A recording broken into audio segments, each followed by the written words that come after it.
Space, I could be your private island on a different planet.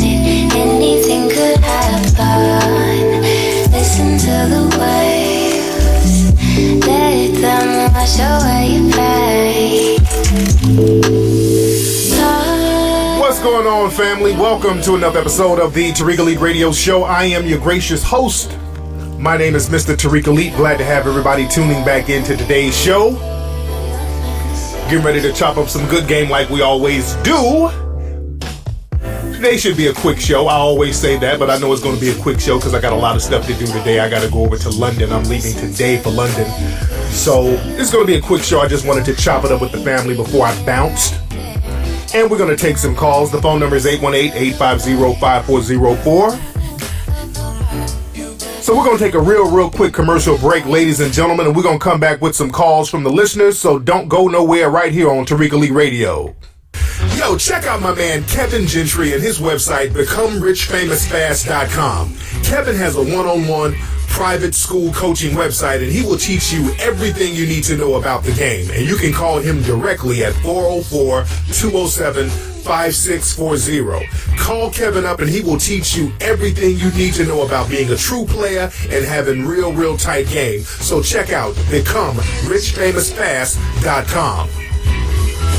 Are you real ashy and you don't know what to do about it? Does your knees and elbows look like you've been blocking bricks from being thrown at you? Well, if so, there's a solution. Check out SheaNaturalSkin.com. Now, this website has all types of shea butter, body scrubs, and bath crystals you need to stay smooth and non-crispy. They have different aromas like jasmine, lavender, carnation, and many more. So you need to go get moisturized at SheaNaturalSkin.com. Again, that's SheaNaturalSkin.com. Hey, this is Tariq Nasheed, New York Times bestselling author and producer of the critically acclaimed bestselling documentary series Hidden Colors 1, 2, and 3. I want you to join me in London on Sunday, March 15th for a live lecture at Friend's House in Houston. I'm going to be discussing the international rules of racism, so trust me, you don't want to miss it. Get tickets right now at back2blackempire.com. That's back2blackempire.com. Are you a startup business, a musician, a small business, an artist, or just an individual who has no idea on how to market your work and get it out there, but you would like to? Check out threeheadeddragonmarketing.com. At threeheadeddragonmarketing.com, they give you a video training course on how to get your product out there. You can work at home. You can be your own boss. You can gain control of your life. If you don't know how to get your product out there and market it online, Three-Headed Dragon Marketing is for you. Go to threeheadeddragonmarketing.com. The book, Marginalizing White Supremacy, is available now. You know, it appears that since the first election of Barack Obama, the old days and the old ways of white supremacy has reemerged and is wreaking havoc to black lives every day and in every way. So it's very important that we understand the ins and outs of white supremacy. So pick up the brand new book, Marginalizing White Supremacy, a philosophical call to action post the Obama presidency. And you can get this book at Amazon.com, you can get it at Kindle, and you can get it at Lulu.com. You can also get it at BarnesandNoble.com. Again, that book is Marginalizing White Supremacy. You are now tuning in to the King of Game, Tariq Elite on Tariq Elite Radio. I am delivered. What's going on, family? Welcome back to the Tariq Elite Show. And it's me, your gracious host, Tariq Nasheed. Glad to have everybody tuning in. Like I said earlier, I'm going to be going to London today. My flight for London is today, so I'm getting ready for that. So today's show is not going to be too long. First, I just want to thank everybody for contributing to Hidden Colors 4 on Kickstarter. We are over the $100,000 mark. We had like $105,000 right now. So everybody, we have about 7 more days for people to get involved with the making of Hidden Colors 4. So you guys can go to Kickstarter.com right now and become involved. We still need people to get involved and let's make history. We need you to keep on. If you contributed already, contribute again so that we can really get those numbers up and let everybody know that black is back. So let's get those numbers up. So go to hiddencolorsfilm.com and go to the Kickstarter link that's on there, or you can go directly to kickstarter.com and type in Hidden Colors 4. A lot of stuff I want to talk about as far as things that's going on in the news and in the media. And by the way, shout out to all my London, UK people. A lot of folks are coming to the lecture I'm doing this Sunday in London. Now, when I get there tomorrow, I got a lot of television stuff because I'm leaving today, but I will arrive in London tomorrow. And I have a lot of television interviews out there. I got to do one right from the airport.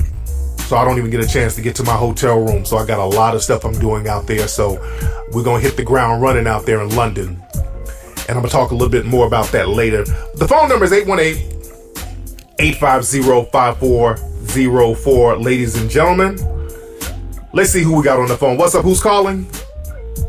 What's up, Tariq, man? This Jordan from Charlotte, man. How you? I'm good, Jordan from Charlotte. What's on your mind?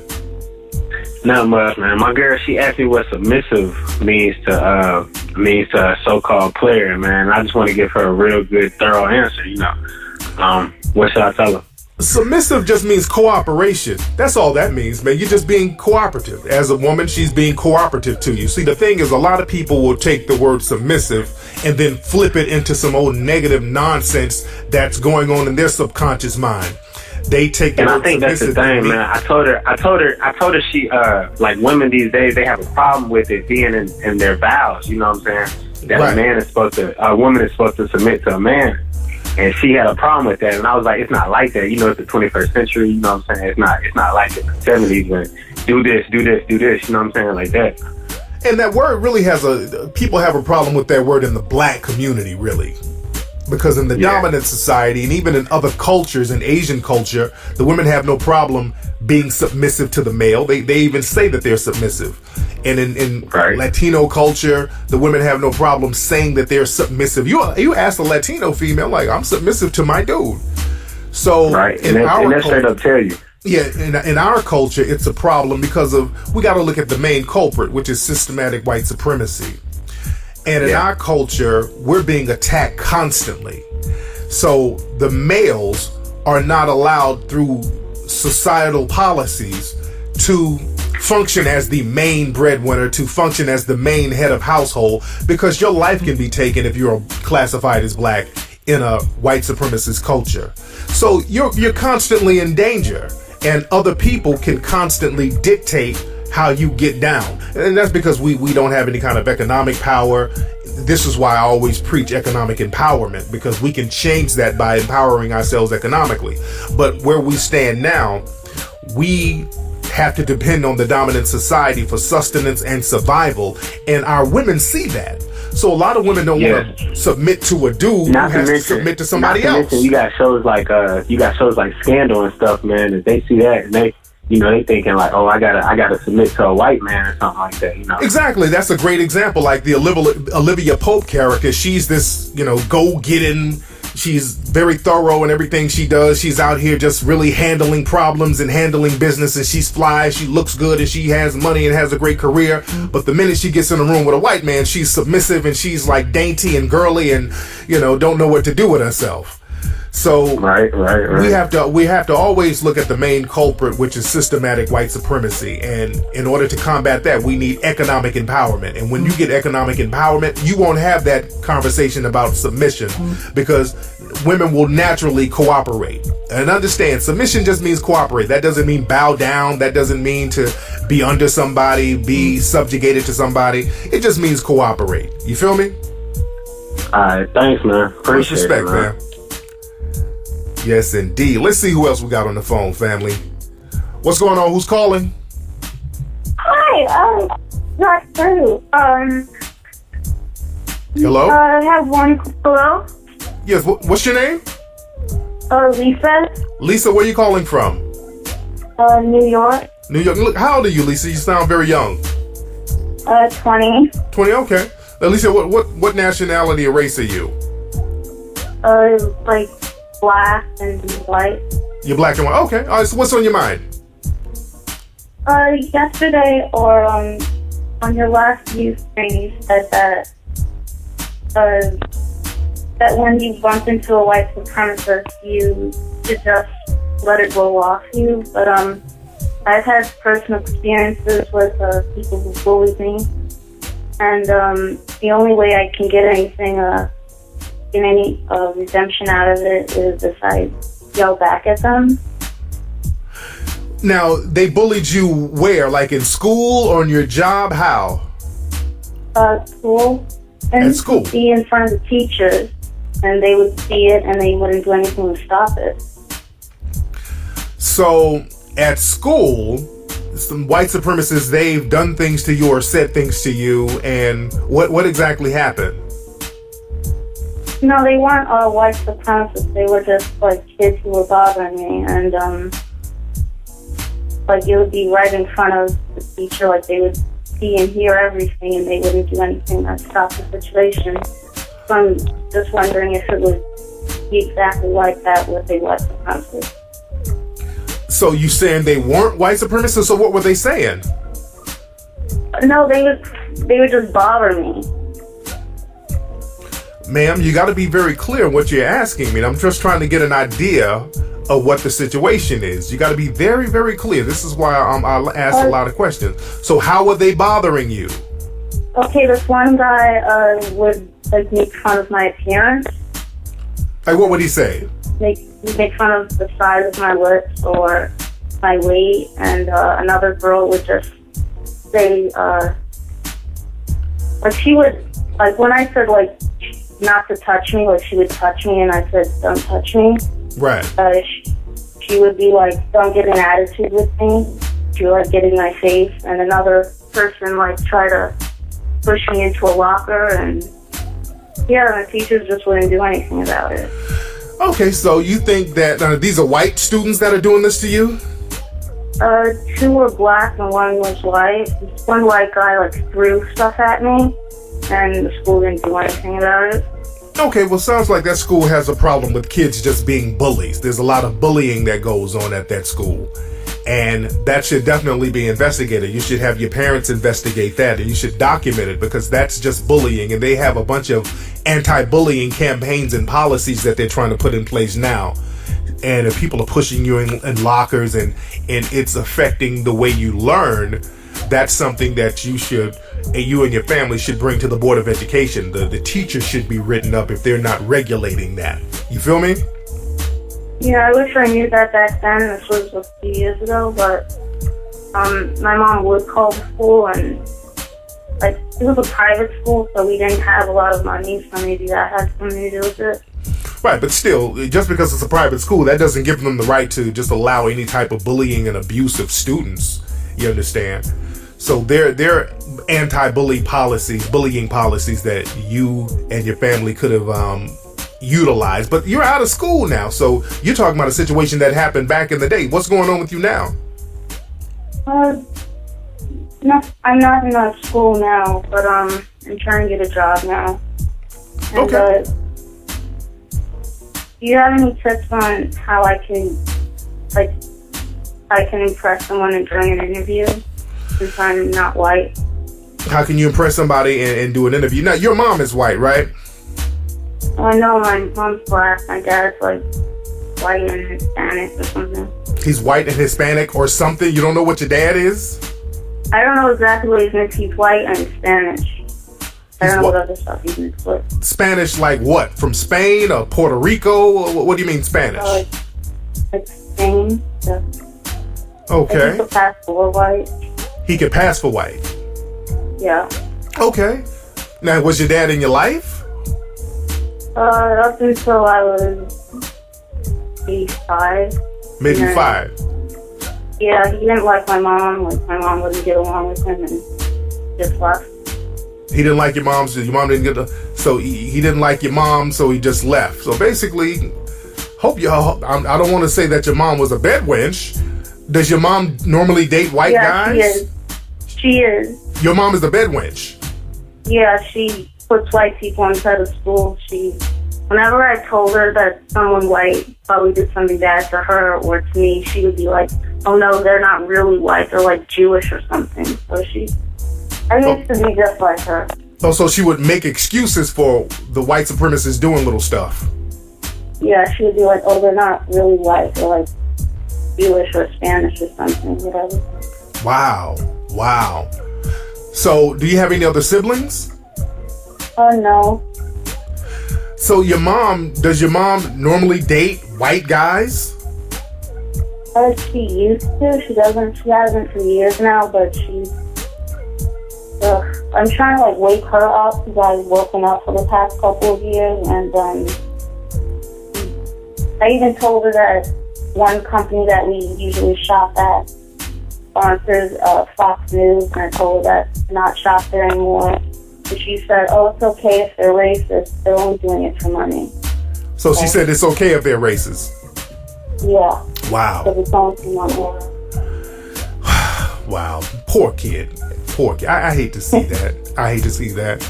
Because I know the mentality of the Negro bedwenches out here. I know their mentality, and they will make every excuse on the planet for white supremacy just to go along to get along. So is your mom dating anybody now? Oh, no. She's very single. So has she dated any black people lately? No, I don't think she ever has. Okay, so she only dates white people. Like white or close to white. Oh, okay. Oh, man. I really, because I talk to people like you, the offspring of that, all the time. Children who were raised by Negro bedwenches, and they sound just like you, just defeated. They sound I can hear it in your voice, just utterly defeated. You have to deal with systematic white supremacy, especially as a kid. Kids don't know how to filter that stuff. When you're not a kid now, but when you were a kid in school, I understand what you were going through, and you needed somebody to say, hey, this is what's happening and this is why these people are doing it. Don't you internalize that. But instead, sounds like your mom just made a whole bunch of excuses for these people. Yeah, and I had one white woman when I was younger, hit me. She hurt me back when I was 9. And he was saying, "Oh, doesn't matter, don't judge all white people like that. She's not really white." But Jewish, and white people, an actual white person to her would never do something bad to us. Oh, wow. And I used to be exactly like her. We would make jokes about how, that black person's being treated that way because they're black. And I'm glad I'm not like that anymore. Right, because now you see it's happening to you.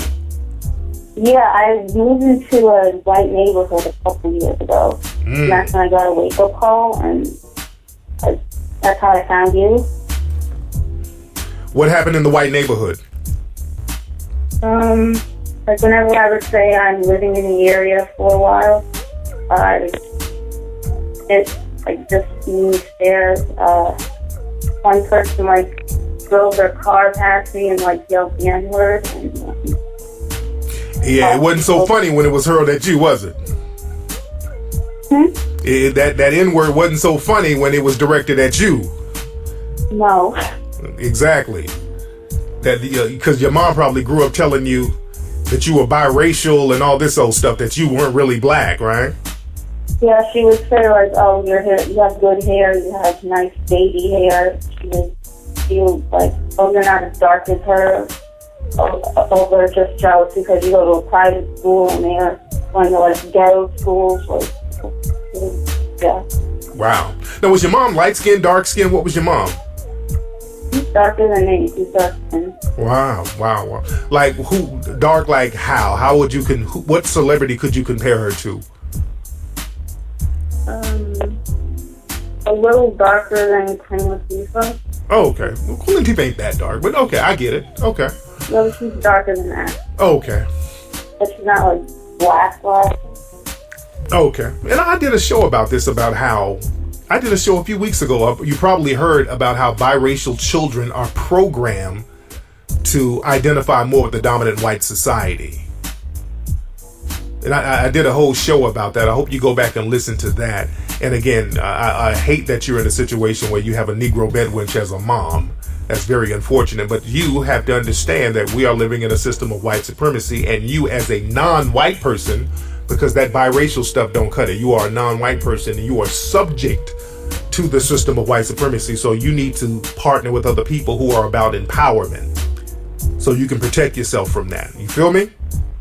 Yeah, and it's kind of frustrating because whenever I see like black people comment on biracial people, they're like, "Oh, they're not really black," and Yeah, because a lot of times, and historically, a lot of biracial people who identified with the dominant white society, they became the buffer class between the white society and black society.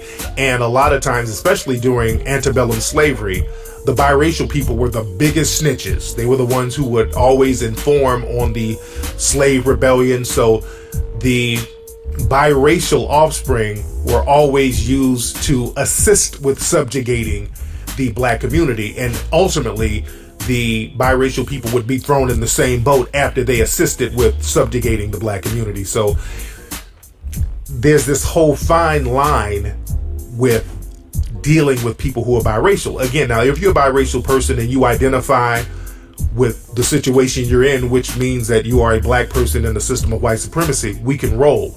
But if you're a biracial person who identifies more with white supremacy, not white people, but white supremacy, because there's nothing wrong with, identifying with white so-called culture. But if you want to think and act like a white supremacist, just like you and your mom would laugh at other black people, that's a problem. And that's the main reason why black people are stuck in the situation we're in now. You feel me?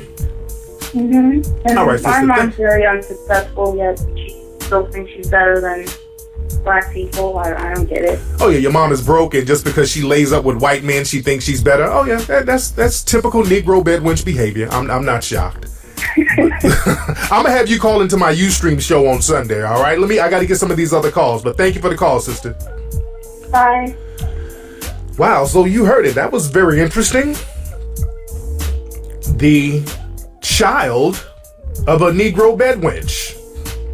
By her own admission, by the way. I'm not saying this to be disparaging. She admitted that her mom was a Negro bedwench. That's very interesting. See, a lot of biracial people, they're getting their Negro wake-up calls. Over in Wisconsin, in Madison, Wisconsin, there was a young man who got shot. A black man got shot. Now, this young man happens to be biracial. He's mixed.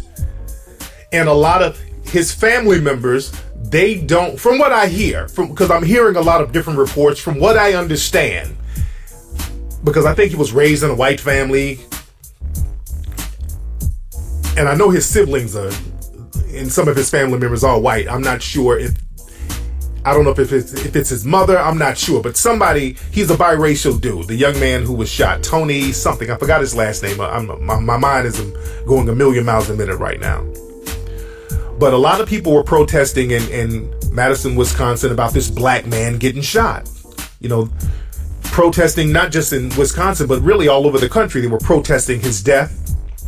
He was shot by a white cop. And from what I understand, his family came out saying, well, they don't want it to be a racial thing because he's not really black. He's biracial. Man, if y'all don't cut that biracial shit out, as you see, that biracial shit didn't stop that young man from getting shot to death. See, we're going to have to start getting realistic about what's going on, and we're going to have to understand we're dealing with the system of white supremacy. And if you are a non-white person, if you're classified as non-white, you are subjugated to the system of white supremacy. Because there is no biracial empowerment. There's no group of biracial people who are empowering each other. Now, there are Hispanic groups and there are Asian groups who empower each other. But people try to hang on to this whole biracial thing as if that's some type of tangible group that has the ability and access to empower itself. And that's just not the case. And we cannot keep playing these little games with systematic white supremacy. That whole biracial thing did not save that young man's life. And we got to get realistic about what's going on out here. A lot of people are talking about the SAE fraternity and their racist chants. These white supremacists are not playing. Out there in Oklahoma, I think the University of Oklahoma, this old fraternity, this fraternity that's been around since the mid 1800s, SAE fraternity, they were doing this chant that was caught on video talking about there would never be a nigga in SAE, hang a nigga from a tree, all this old shit. And what's funny, there's a lot of backlash from that, and some of these news organizations are trying to blame rap music for it now. They're using that age-old, well, the rappers made them do it, because rappers use nigga. It's just really silly nonsense, and people made a hashtag on Twitter, I think it was called rap albums that started slavery, something. It was real funny, and it just showed the silliness of that narrative that rappers made these people do it. Rappers didn't make these people sing about hanging black folks in trees. Rappers don't make songs about putting black people in trees. And the SAE fraternity has been around way before a goddamn rap album was made. They've been around since the 1800s, and they were started in the South by the offspring of slave owners. So let's be very clear. And you know what else I saw? I saw there was a black cook, because they suspended Oklahoma University. They suspended the fraternity from the school or whatever. I think they're trying to dismantle them or whatever. And they had a cook. It was a black guy who was a cook. And this nigga is like a real life Uncle Ruckus. They put him on TV. He's like, oh Lord, I wish I hadn't have got fired. Oh, those are my friends. Those are good people. There's good people. You know, he was doing, they love bringing the coon out. And the dude doesn't have a job no more. And he's doing an interview. What was interesting, if you look at the interview, the nigga had on a hairnet like he was still about to go to work. I'm like, why is this nigga got fired? So why is he still wearing his work uniform? That ain't nothing but a damn slave. A motherfucker who ain't even working. You still wearing a hairnet in your cooking uniform doing an interview with a fucking hairnet on. A lot of people overlook that. Like, this nigga don't work there no more. The fuck you wearing a hairnet to an interview for? He's so used to working for these people, he's still rocking his uniform. But anyway, family, we got to understand the game. We got to wake up to the game and stop playing games when it comes to dealing with systematic white supremacy, y'all. Hey, man, that's been it. I got to get up out of here and do my thing, man. Don't forget to join me if you are in the UK. Join me in London. I will be in London doing my lecture on March 15th. That is this Sunday. Come check me out if you're out there, ladies and gentlemen.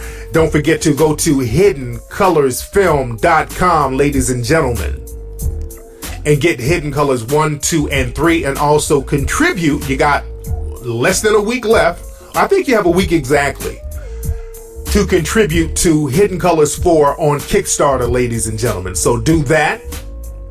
And also check out TariqElite.com. It's getting a little chilly out there, so you need to get those Tariq Elite boots, get those Tariq Elite shirts, get all that good stuff. Follow me on Twitter at Tariq Nasheed. Follow me on Instagram at Tariq Elite. And I will holla, ladies and gentlemen.